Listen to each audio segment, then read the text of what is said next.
JUI Sindh में कबायली तकरारनि ख़ात्मे लाइ conference सॾाई वरिती आहे। शिकारपुर में प्रेस कॉन्फ्रेंस कंदे मौलाना इबादुल्लाह महर ऐं ॿियनि जो चवणु आहे त कबायली तकरारनि जे ख़ात्मे लाइ 30 जून ते सखर में कॉन्फ्रेंस थींदी।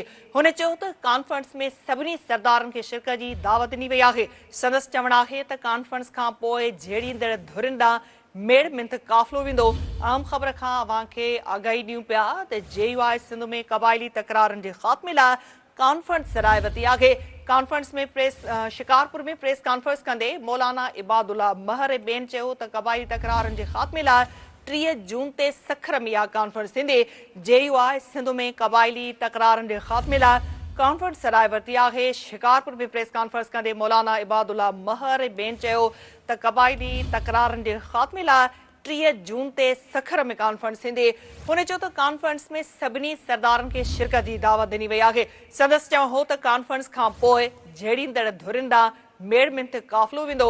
JUI सिंध में कबायली तकरारनि जे ख़ात्मे लाइ कॉन्फ्रेंस सॾाई वरिती आहे। शिकारपुर में प्रेस कॉन्फ्रेंस कंदे मौलाना इबादुल्लाह महर ऐं ॿियनि चयो त कबायली तकरारनि जे ख़ात्मे लाइ 30 जून ते सखर में कॉन्फ्रेंस थींदी।